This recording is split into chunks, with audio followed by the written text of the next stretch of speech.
দেখে নেব আপনার কার্মিক কন্ডিশন কেমন আছে, তাদের মনোভাব কেমন আছে এই মুহূর্তে। Please help me. ওম নমঃ শিবায় শিবায় ওম নমঃ শিবায়। এস অফ পেন্টিকল, আপনার ইচ্ছে ছিল কিন্তু হয়ে উঠছে না, সেগুলো কিন্তু আপনি শুরু করেছেন। আর ভবিষ্যৎটা খুব সুন্দর আছে, উজ্জ্বল আছে। আপনাকে হারাতে চেয়েছিল, আপনাকে ব্যর্থ হতে দেখতে চেয়েছিল, সেটা হয়নি। তার লাভার্স কার্ড যেটা আপনার সব কিছু ম্যাজিকের মতন হয়ে যায়। আপনি যেটা ভাবেন কিন্তু সেটা বাস্তবে হতে শুরু করে দেয়। এরকম ডিভাইন আপনাকে প্রচণ্ড ভালোবাসেন এবং একটা গাইড করে রাখেন। আপনাকে যতই ফাঁদে তারা ফেলতে চেষ্টা করুক না কেন, অনেক চেষ্টা করে কিন্তু কোনোভাবেই কিন্তু তারা জিততে পারে না। তো সেটাও তারা এখন ফিল করছে। ডিভাইন তাদের উপর প্রচণ্ড কাজও করছেন, কারণ আপনারা বুঝতে পারবেন একটু লক্ষ্য করলে ক্ষতি করার চেষ্টা করা হয়েছে কিন্তু তারা কিন্তু সেরকমভাবে পারেনি। চুপচাপ থেকেছেন এবং ঈশ্বরকে ডেকেছেন সমস্যা সমাধানের জন্য এবং ঈশ্বর সেটা করেওছেন। তো এখন তারা প্রচণ্ড ওভারথিঙ্কিং করছে। তারা আপনার সম্পর্কে উল্টোপাল্টা প্রচারও করেছে একটা সময়, বা এখনও করছে, কারণ সুযোগ পেলেই তারা আপনার নিন্দে করে বেড়ায়, এটাও হয়। তারা সেটা করছে, তো তাদের কাজ তারা করতে দিন, অসুবিধা নেই। লাভার্স কার্ডে সেটাই প্রমাণ করেছে যে ঈশ্বরের একটা অগাধ ভালোবাসা আপনার প্রতি আছে। ঈশ্বর আপনাকে প্রচণ্ড ভালোবাসেন, আপনি চুজেন ওয়ান আছেন। তো সেখানে করে তো আপনাকে কিছু করতেও তারা পারছে না। নাইট অফ কাপস, আঘাত পেয়ে আপনি মানুষের মুখোশগুলোকে খুলে ফেলেছেন।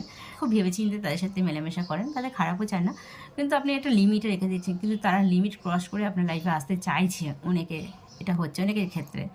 তো সেটা আপনি তাদেরকে সুযোগটা দিচ্ছেন না, কারণ আপনি পাচ্ছেন না। আপনি নাটক করতে পারেন না, আপনি অভিনয় করতে পারেন না, অথবা আপনি কী করে করবেন, আপনি যতটুকু একদম অরিজিনাল।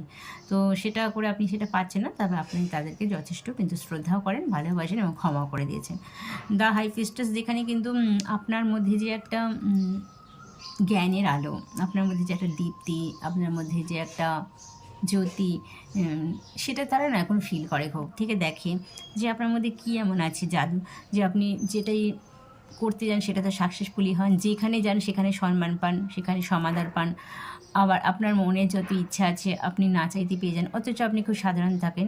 আপনি ভগবানকে ভালোবাসেন, আপনি মানুষজনকে ভালোবাসেন, গাছপালাকে ভালোবাসেন, পশু পাখিকে ভালোবাসেন। মানসিকভাবে আপনি খুব হ্যাপি থাকেন, সবসময় আপনি হেসে খেলে থাকেন। সেখানেও তারা কিন্তু একটা কষ্ট পাচ্ছে যে কেন এটা হচ্ছে, তাদের সাথে কেন এটা হচ্ছে না, আপনার সাথেই বা কেন এটা হচ্ছে, এরকম তারা কিন্তু ভাবছে এই মুহূর্তে। আর একটা কথা কি জানেন তো, তারা সবসময় আপনাকে নকল করার চেষ্টা করে। তারা আপনি যেভাবে সবাইকে ক্ষমা করেন, বা আপনার মধ্যে একটা যে ঈশ্বরের আশীর্বাদ থাকার জন্য আপনি একটা ন্যাচারাল একটা অরা, তো সেখান থেকে তারা যতই চেষ্টা করুক আপনাকে নকল করার, তো সেটা হয় না। যদি ময়ূর সাজতে চায় সেটা কি হয়, সেটা তো হয় না। তো সেই ক্ষেত্রটা আপনাদের কার্মিকদের সাথে এখন হচ্ছে।